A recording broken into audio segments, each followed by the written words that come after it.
Hello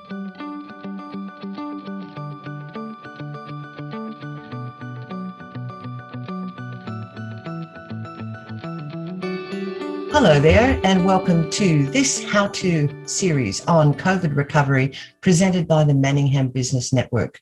Now, this series of webinars that we're offering is brought to you in conjunction with the State Government of Victoria, and we're extremely grateful for their assistance in getting this project up and running so successfully.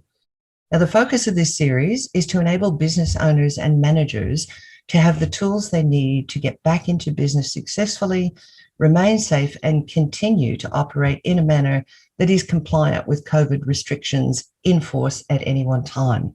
And our key purpose, not only as a network, but in these webinars, is to engage, reinvigorate, and collaborate with all businesses within the Manningham area. So a huge welcome to you.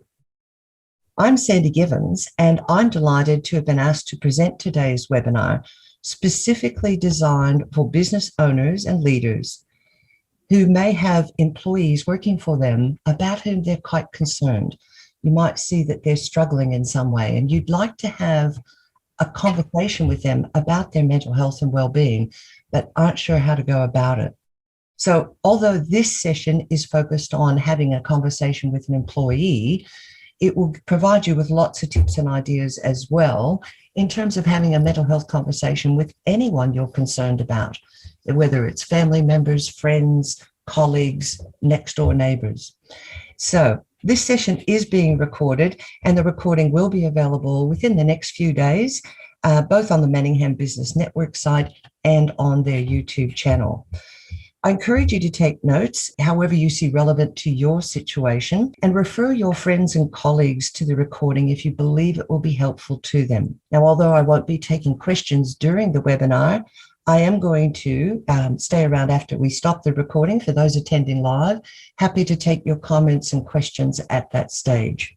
So let me share with you what we'll be covering today. First of all, we're going to explore the idea of what makes us actually hesitate to ask after somebody's mental health and well-being. And we'll talk about the importance of preparing ourselves for these conversations. I'm going to show you some ways of gathering your thoughts and what I mean about that, how to focus your attention for the benefit of both you and the person you're speaking with, how you go about choosing a time and place for these conversations, and thinking about the desired outcome of the conversation that you're having with this employee. And I'm going to share some resources for both you and them towards the end of this webinar. Now, important note for those that perhaps haven't met me before, I am not a clinician or a registered health professional. I work as a workplace mental health specialist, and what I share in my workshops are strategies based on evidence-based research, as well as my own experience. And so some that don't know me might say, well, what is your experience, Sandi? My experience is my why, my reason for doing the work that I do.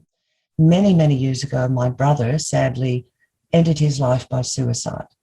And I remember the incredible pain and suffering that brought to our family and his friends. And one of my reasons for doing this work is that I want to help other families and other people avoid going through that pain.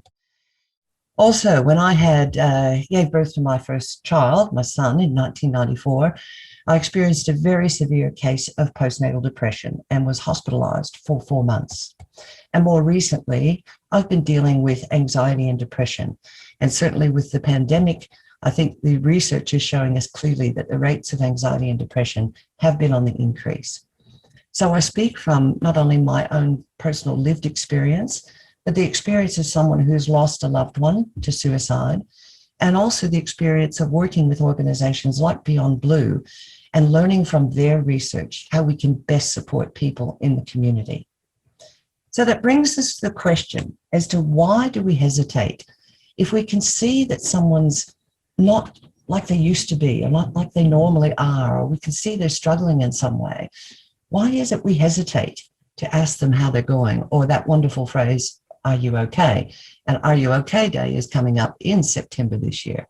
Now, I'm going to try something here. I want to take a poll No, it's telling me that the polls are inactive at the moment. So that's quite frustrating, because in the poll, I wanted to ask you, and so I'll just do this verbally with you, and I'd like you to think about what you would say yes to. Because these are reasons people have told me they hesitate to ask after someone. And the first one is, well, if they say they're not okay, I don't know what to do then. So just in your mind, think about whether that's a reason why you would hesitate. Another reason people tell me is that they might feel I'm being very nosy and get angry at me, and I don't want to be seen as intruding on their personal life. Another reason is often, well, look, it's none of my business. I'm sure they have family and friends who are looking out for them. And another reason given to me often is, if I talk to them about how it seems to me they're struggling, I might actually make them feel worse. So those are the four most common reasons I'm told that people don't start conversations with people they're concerned about. And I'm wondering for you, how many of those would apply? So what I'd like to do is go through each of those and explain the reality of the situation. So the first reason I mentioned was, if they're not okay, I don't know what to do. The first and the most important thing I want to share with you is that it's actually great that they've admitted to this. You see, most people, and we've perhaps done this ourselves. Let me just pause. There's my video back. And perhaps we've done this ourselves. A lot of us wear a mask, and we like to look like we're competent and capable and we've got everything handled. And if someone says to me, "Are you okay, Sandy?" I go, yeah, I'm fine. Because maybe I don't feel safe in telling you I'm not fine. Maybe I feel like you'll tell other people and you all think I'm weak or in some way damaged. So the fact that someone says to you, "No, mate, I'm struggling," is really, it just makes me want to say hallelujah, because it says they trust you and they feel safe enough to say that they're not okay. Secondly, you don't have to have the answers. And I think that's a big thing a lot of us worry about is, what if they say this or that, or I'm not a clinician. I don't know. I don't even know all the symptoms or signs of anxiety or depression. I don't know what to suggest to them. Well, as a result of watching and attending this webinar, you will have some ideas about what you can suggest to them. But please rest assured, you do not have to have all the answers. Another reason people hesitate is they say, well, they might think I'm being nosy, and they might actually get angry at me. So the first thing we can do is reassure them of our intentions. If somebody says, "Well, what are you asking me that for? I'm all right. It's none of your business." Even just a slight gesture of, not, hands in their face, but just, I apologize. I'm not wanting to be nosy or pry into your affairs. I can assure you, anything you tell me, I will keep in confidence. And then, of course, in this session, I'm going to give you some more ideas of what you can say. But just to go back to this issue of confidentiality, there is a small disclaimer about this, and you can share this with the employee you're speaking with or anyone else who you perhaps think is at risk of harming themselves or harming other people.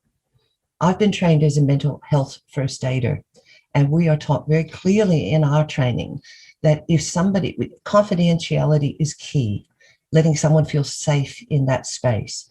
And yet, if you feel they are at risk to themselves or other people, it's your duty to make sure you get help for them. And so to be able to say for them, look, the only thing that would make me break that confidence is if I felt you were a risk to yourself or other people. And as I say, stay with me. I'll give you some more ideas about how to handle that situation during this webinar. Now, what if you're thinking, well, it's not really my business. They've got friends and families who can look after them and look out for them. Well, quite honestly and quite bluntly, if you are a business owner, it is your business. If this is your employee, you are legally bound to look out for and look after their mental health and well-being. So when we talk about occupational health and safety, or safety in the workplace, Australia's got a great record for physical safety improvements and how we've learned to report near misses in the workplace and make workplaces physically so much safer. But now our legislation has obligations and responsibilities for employers that we're equally looking after the psychological or mental safety of our employees. And part of that is being able to have mental health conversations with them. So the other thing is, I'd ask you, the question is, oh, well, they've got family and friends to look out for them. Well, what if they don't? Or maybe if they have family and friends who won't have had the information that you'll have as a result of attending this webinar, and they don't know how to have that conversation with their loved one. So it's important for us, again, I stress this issue of confidentiality, to make sure that anything they say to you will be kept between you and them. And the biggest one I find is people think that if we talk about, hey, you don't seem right, mate, or you don't seem well, that will actually make them worse. And research has told us definitively it will not. More importantly, what it will do is give them the priceless gift of safety to talk about how they're feeling, perhaps for the first time in their lives, and to feel that they can trust you and open up and just talk about how they're feeling, because they may not need to go to seek medical advice somewhere. They just need to debrief in some way. The key thing for us, as someone who wants to support an employee or anyone else who's struggling, is to listen without judgment and watch that voice in our head, and that we're not saying, oh, yeah, but if you only just did more exercise, or, sometimes in our minds, with best intentions of wanting to help someone, we start judging what they're doing or not doing at the moment and coming up with ideas to fix the situation. And in the first instance, what someone needs is to be heard, not judged or fixed. So I'm going to talk to you about how to prepare to have this conversation with your employee. And the first thing you need to do is gather your thoughts. Now, what do I mean by that? I mean to think about and maybe even make note of, why are you concerned? What specifically have you observed that's led you to feel that it's important to ask them if they're okay and check in with them? Because if we simply go over and say, hey, Mary, I'm just wondering, are you all right? She's either going to say, fine, I'm just a bit tired, I've got a lot on at the moment, in which case it's shut down the conversation. Or Mary, of course, might say, oh, thanks for asking. Well, yeah, I have been struggling. And then you're kind of off and running, if you like, in the conversation. But more typically, a lot of people will say, no, I'm fine, I'm just tired. Or got a lot on at the moment, I'll be better in a week. So gathering your thoughts and thinking and even writing down, what have you observed? So one thing you might say, of course, is, well, you're not as engaged with the team as you used to be. I understand the good intent of that comment, and it's not helpful because it's very vague. It's very unspecific. To be able to say to someone instead, I've noticed at our last 5 team check-ins in the morning, you haven't spoken up as much as you have in the past. Now, you don't want this person to feel like you've been, big brother and watching over them all the time. And at the same time, giving them some specific examples of what's led to you being concerned is really important to help get that conversation going. Another example is to say to someone, oh, you seem pretty unhappy lately. Well, we're all unhappy now and again. But instead, if I could say to them, look, you normally smile a lot and make light jokes throughout the day, or whenever we, have our video call meetings, that's been missing for the last couple of weeks. Again, that gives you something concrete to talk about in your conversation. So gather your thoughts, think about and even jot down what are those things you've noticed, observed, or heard that is leading you to feel concerned about this person. Secondly, it's really important to focus your attention. And when I say focus your attention, I want you to focus on how you want them to feel. Now, I have been running workshops in communication and interpersonal skills for a long time. And I've also studied something called neuro-linguistic programming, which is really all about how language programs our brain patterns and our neurology, and therefore drives our behaviors. Often when we're going in to have a mental health conversation with an employee, we inadvertently focus on what we don't want, like, oh, I don't want to upset them. Oh, I don't want to offend them. I don't want to tip them over the edge. But our brain doesn't process negative instructions very well. To give you an example of this, I'm going to encourage you to do this activity online here with me. I'm going to give you one word to not think about. And you can think of anything at all in the world you like, anything at all, any word, any memories of holidays you've had, anything at all. But whatever you do, do not think about this one word that I'm going to tell you not to think about. So for the next 60 seconds, do not think about strawberries.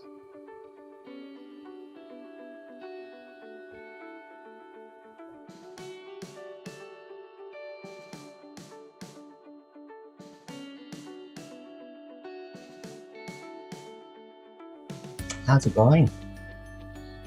I have done that in person and face-to-face online learning sessions for years.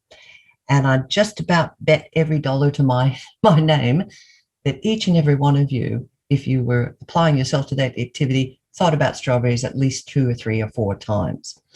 So what I'm suggesting to you is, rather than focusing on what you don't want to happen, focus on what you do want them to feel. Do you want them to feel safe? Do you want them to feel cared about? Do you want them to feel not unjudged, if you like? So focus your attention on what you do want. For instance, as I say, I don't want to upset them. Well, focus instead on wanting them to feel safe. Or I don't want to make them feel worse. I want them to feel supported and accepted as they are. So make sure that we're directionalizing our thoughts and those things in the right-hand column. Now, the next thing to think about is the time and the place of this conversation. Now, some of you are working together in office environments. Some of you are all still working remotely from home. So you need to contextualize this, obviously, in terms of where you and your employee are situated when you have this conversation. But first of all, the time. Reflecting over the last couple of weeks, you may have noticed they seem to be at their best round about midday, or maybe when they first arrive in the morning. But see if you can see if there are patterns to their mood or their levels of energy throughout the day, because when they're at their best is the best time to have this conversation. And secondly, the place where this conversation occurs, it's really important that they know it's confidential, that it's not in an open office plan. It might be in a meeting room at work. I honestly think the best place to have a conversation is on a walk. Now, if you're near enough to a park, that's wonderful. But even if you're in a suburban area or in the central business district somewhere, when you're walking and talking, you're side by side, so you can see each other in your peripheral vision, as opposed to the intensity of perhaps eye-to-eye contact. So I personally think walking and talking is a great idea if you can do it, because some people might feel more pressured with that eyeball-to-eyeball contact. So what's next? I'd like you to think about your desired outcome. And what I mean by that is, at the end of one conversation that goes for 5 minutes or 50 minutes, everything's not necessarily going to be all wrapped up in a nice gift box and done and dusted. So in terms of your first conversation, and then subsequently other conversations you might have with this person, what kind of agreement or commitment would you like to get from them? So I'll give you some examples here of what would be very reasonable to search for in a conversation. So when they seem out of energy, or when you seem to have hit a roadblock, maybe say, well, can I check in with you again within the next 3 days or so? Because it's going to be a lot easier, and they've actually got buy-in to it if they've said yes to any of these things. It could be, you could say, can I check in with you within the next 3 days? Or it could be, hey, today's Tuesday. Could we maybe go out and grab a cup of coffee on Thursday morning around about 10? So you can have a specified time if you like. Another outcome you might like to, or agreement you'd like to get from them, or commitment, is that they make an appointment with your EAP, or Employee Assistance Program. Now, if you're a micro business or a very small business, you may well not have that. So that's fine. I'll give you some more suggestions. It could be that they make an appointment with their GP. Again, preferably within a certain time frame, to get that commitment from them. So do you reckon you'll be able to make that call to your GP to get an appointment within the next 2 days? Now, their appointment might be a week from now, but to actually make that phone call is getting a commitment from them. Or it might be getting their commitment to call a support line, and I'll share some of the support resources available and dial-in lines that are available you can share with them. Or it might be getting their commitment to talk to their partner or a close friend. Because as an employee, the one thing that's different about having a conversation as an employer to an employee is that there is that reporting relationship. So there still might be some level of hesitancy in your employee to open up or to fully open up with you, which I think is incredibly understandable. And as an aside, if an employee ever is diagnosed with a mental illness, they are under no obligation to disclose that to you as the employer. The only time that would change is, again, if you notice behaviors that were causing you to be very concerned about them causing harm to themselves or other people. So I want you to also remember too, and if you attended or watched the earlier webinar on how to look after our own mental health and fitness, you might remember that I mentioned mental health is on a continuum. So at one end of the continuum, we're positive, healthy, functioning, at our best, if you like. And at the other end, there's a severe impact on everyday functioning. Things like concentration and ability to make decisions. We might be more tired or more fidgety. Now, remember, your employee is on this continuum as well. So just because for 1 or 2 days you notice that they seem a bit off their game, that may mean they've just hit a mild rough spot, that they're in that orange zone somewhere or the yellow zone somewhere. So really, when you're gathering information and gathering your thoughts about whether or not there is reason to have this conversation with your employee, please consider where they might be on this mental health continuum and how long they've been moving around on it. Roughly about 2 weeks is the average time period that health professionals working in this field suggest we look at, both in terms of our own mental health and well-being, but certainly in terms of our employees' mental health and well-being. So I'd like to go back to this slide here and just talk about some examples of how it might work. So let's suppose I've come up to Mary and said, "Hey, Mary, how are you doing?" And she says, "Oh, I'm fine. I'm fine, Sam. Look, I'm a little bit tired." I go, "Yeah, well, I've been concerned about you, Mary, because I've noticed that in the last 3 weekly reports that you've submitted, well, all 3 of them were submitted after their deadline, which is very unusual for you. And there were quite a few mistakes and inaccuracies in those reports. So I'm concerned that that's so unlike you. And that's why I thought it'd be good to check in and see how you're going."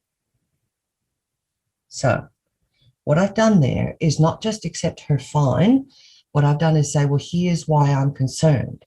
And because I've gathered my thoughts beforehand, I've been able to highlight a couple of examples of what's led to my concern. So let's pick the conversation up again. Let's suppose she says, "Oh, yeah, well, look, I'm just under a lot of pressure, homeschooling and all that sort of stuff."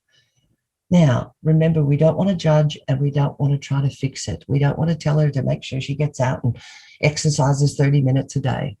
So she's just said, yeah, a lot of pressure, homeschooling, all that kind of stuff. So we say, I can imagine that would be tough. Now, if I happen to be doing homeschooling as well, I could say, yeah, I tell you my experiences, that's been really tricky, hasn't it? What's been some of the hard stuff for you around that homeschooling? Tell me about how you're managing with your kids. So, time out again. Notice what I did there was not, if I'm homeschooling as well, I didn't say, oh, yeah, I found that tough too. Oh, one of the things that happened the other day, blah, blah, blah. Oh, and here's what we found really helpful was to do this and this and this. As much as I know that's often coming from a spirit of good intent, we're actually sounding like we're judging them and trying to fix it, which is not helpful. So if you have experience of homeschooling, like Mary has, and that, simply acknowledge, yes, I understand how stressful that is, and then ask her, how have you been managing it? What sort of things have you been doing with your kids? So allow her to continue talking because you've asked an open question. Now, what if you don't understand homeschooling? Just say, look, I haven't had to go through that. I can only imagine that's pretty tough stuff. What else has been stressing you out? Because it's a really tough time for everyone. What else has been stressing? Another open question to keep them talking. So let's suppose you've talked for a little while and the whole conversation seems to be maybe running out of steam, or it's clear that they've had enough and they want to get on with their work. You could say, look, maybe that's enough for today, and I'm still concerned. And would it be okay with you if I give you a call tomorrow around about 4:00 and just check in with how your day's been? Or if you're in the office together, would it be okay if we both went out and grabbed a cup of coffee tomorrow afternoon at 3:30? Now, whether it's tomorrow or 2 days from now or whatever, it's your judgment call. It's what you think is best for them and best for the situation given the context you're in. I would encourage you to not necessarily just say, okay, well, I've had the conversation and I'm done. So using any of these options, when you're winding the conversation up, you're wanting to get a commitment from them about them taking a next step. Whether that is saying, yeah, you can check in with me in a couple of days, or, yeah, I think you're right, maybe I should go to my GP, or, yeah, I think I should let my partner know how I'm traveling. But to keep supporting them in that progress is really important. I know some employers have even said to their employee, look, would you like me to book the GP appointment for you? Would that be helpful to you? Now, again, some of you might be going, oh, that's getting, pretty personal and invasive. They can say no if they're not comfortable with that. But to be honest, having been in that position, I can tell you, I probably would have said yes if my employer had asked me, can I make the appointment for you? Because it's just one less thing that I have to think about if I'm really struggling and not feeling mentally well. So I trust that I've given you some examples there that can help you actually not just start that conversation with your employees, but to actually keep it going and making sure that they're getting the support they need. So what kind of support is available? Well, some of you might know that my favorite support comes from Beyond Blue, and their website is beyondblue.org.au. Now, when you go to beyondblue.org.au, this is the home screen that you see, and you can see that they're really promoting their podcast, Not Alone, which is a fabulous podcast where they're talking with people who have lived experience of mental illnesses and just sharing what it was like for them and what were some of the things they did to aid their recovery. So you could point your employee in this direction of this website. Please also make sure they have that phone number, that 1300 number. Now that number is manned or personed 24 hours a day, 7 days a week. So if they feel like they'd like to talk to someone anonymously, that can be a great starting place for them. The chat online is a fantastic facility. And when you click on that button on the homepage saying chat online, it takes you to a page like this. Now, they do ask for some information, obviously, to be put into this. But in this web chat, which is available from 1 o'clock in the afternoon till midnight, 7 days a week, this is available for people who don't necessarily want to talk, but might want to, type in on the computer, here's how I'm feeling. And you could say, well, it doesn't seem to be very anonymous there. Well, it's duty of care on behalf of Beyond Blue that they'd want someone's phone number in case they felt they needed more assistance. But sometimes people, rather than talking, would prefer to type. And what about if they don't want to do either of those? Well, you can email Beyond Blue. And it's, as they suggest here on this fill-in form, not everyone's comfortable speaking to a counsellor on the phone or maybe having to respond quickly to a web chat. So they guarantee you will receive a response within 24 hours. So think about your employee. What would their preference be? To talk on the phone, to do a web chat, or perhaps even start an email conversation with a trained counsellor? The other thing about Beyond Blue is their website is just a treasure trove of information. So maybe your employee would like to read what they've got on the website. And you can see it's very clearly organized in terms of how people can get support, the facts about mental health, mental illnesses, and signs and symptoms of anxiety and depression, those most common mental health conditions that are experienced, how to support someone else, and so on and so forth. So if they like reading, direct them to that area, which if you just scroll down from that homepage, this is towards the bottom. Also, they'll find a lot of videos here that they can watch as well. Now, you'll see on the left of that screen 4 really important contact points for Beyond Blue highlighted. There's that phone number again if you need to jot it down now. From the homepage, remember the chat line open from 1 until midnight, 7 days a week. Remember that they can also email, and there is something else that is listed last, the online forums. Now, they're available 24/7. To participate in the forum, you do need to create a login with Beyond Blue, which again, they've got very strong privacy policies and your information isn't shared anywhere. But the forums can be a great idea for people to participate in or even just read, because they will see other people's experiences of what's going on at the moment in the pandemic and how they're managing their anxiety and so forth. So the forums is another support by Beyond Blue. Most importantly, if you feel your employee is at any risk of harming themselves or others, make sure you give them these 2 phone numbers: the Suicide Callback Service and Lifeline, both manned, monitored, and open and available 24/7. So there is my bias. Beyond Blue, I think, is Australia's most well-respected mental health service provider, which isn't to say the others aren't doing a darn good job as well. So another support for you is the blackdoginstitute.org.au. They don't have a support line, but certainly they have a wealth of information on their website available to you.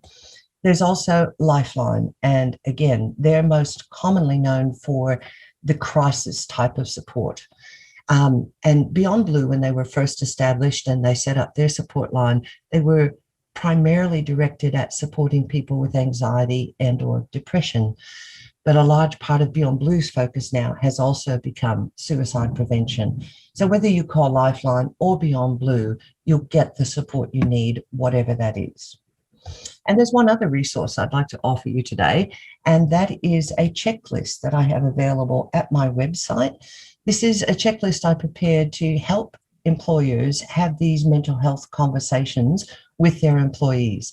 So you can see it takes you through gathering your thoughts, focusing your attention, etc. And on the back of the checklist, on the page 2 of the checklist, is more information about how to do each of those steps of your preparation. So you can go to the resources tab on my website, or if you just want to send me an email, let me know your full name and address, and I'll subscribe you to receiving that checklist from me, and you'll receive a series of emails afterwards, sort of coaching you, if you like, in how to use the checklist to its best advantage. So it's time for action. Again, if you haven't met me before, you might not realize that this is the thing that I am most fervently passionate about. And that is, we can sometimes think there's power in knowledge. I've sat and listened to this webinar. I've got all the information I need. That's terrific. Well, if you do nothing with the knowledge, nothing will happen. Nothing will change, because the power we have in our lives is the actions we take based on the knowledge we acquire. So I want you to think about, please, right now, I'm going to be quiet for 30 seconds or so. And I want you to think, out of all the things we've talked about in this session, what are the top 1, 2, or 3, or 4 or 5 things you're going to take action on?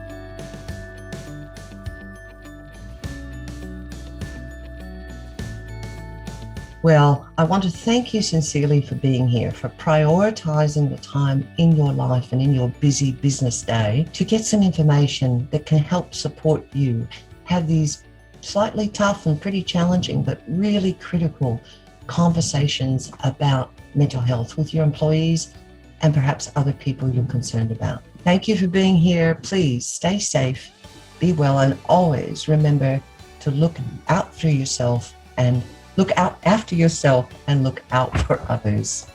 A special thanks to the State Government of Victoria for supporting us in getting these webinars and all of the webinars in this series off the ground. The State Government has been incredibly helpful to the Manningham Business Network, and we appreciate their support enormously. So thank you again for being here, and all the best to you.